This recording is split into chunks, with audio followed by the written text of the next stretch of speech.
In HR, you can get hired in 7 days and feel like quitting in 30. Still thinking of becoming an HR? Hi, I'm Preeti, your career coach. I have been helping freshers and job seekers for the last 20 years understand careers, interviews, and corporate reality in a simple language.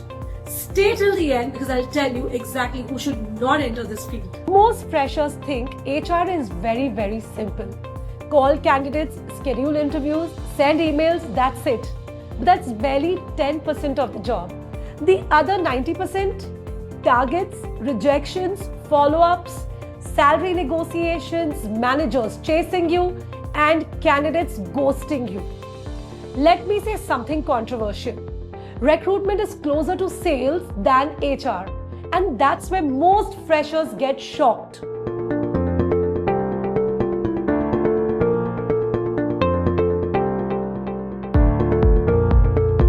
So HR is not just hiring and firing.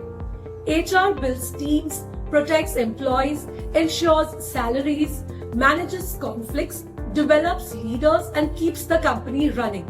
No HR would lead to lower stability, higher attrition, and might eventually lead to business failure because HRs manage people and people run the business.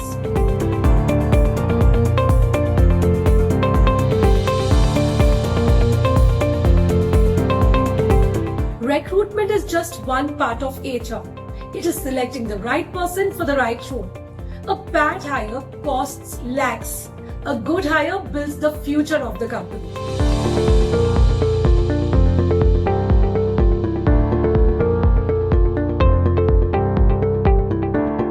Good news. Any graduate can enter HR. Arts, commerce, science, engineering, all are welcome. You don't need experience, you need good communication skills, confidence, empathy, and people skills.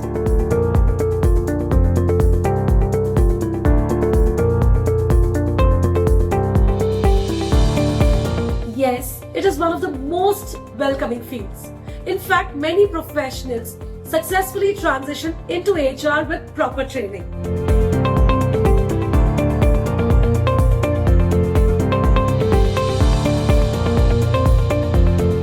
Here's the simplest explanation. An HR manages current employees and company policies, while talent acquisition does strategic hiring and long-term employer branding. Whereas a recruiter works on execution and closes open positions.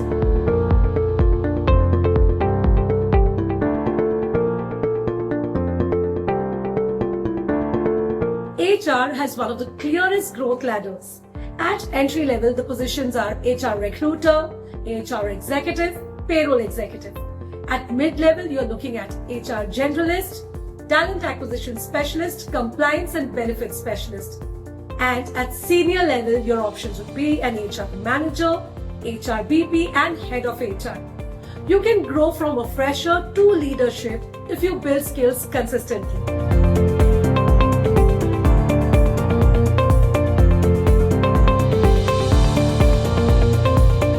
The truth is, you don't need an MBA to start in HR. But for leadership roles, strategic positions, higher salaries, decision-making authority, an MBA gives you a massive advantage. Skills get you an entry, but an MBA accelerates your growth.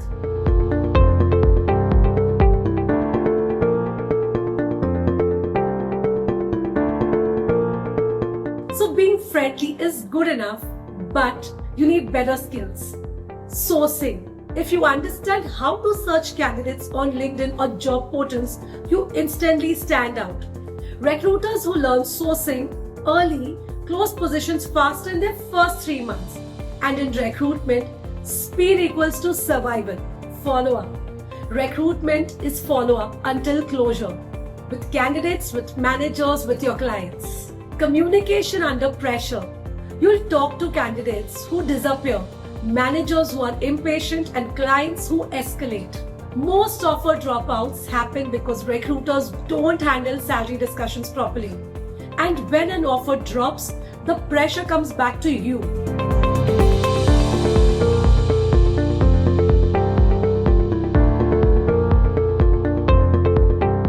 The first 3 months are tough. You'll doubt yourself, you'll feel the pressure. That's absolutely normal. But if you survive 1 year in recruitment and perform well, your corporate confidence becomes unshakable. All you need to do is be mentally strong because there will be daily rejections. Be consistent when nobody's picking up your calls. Take ownership and have the hunger to perform. But recruitment is not for you if you hate targets and want a relaxed 9 to 5 comfort job. This is clearly a performance-based role, and HR is definitely not for you if you do not subscribe to our channel.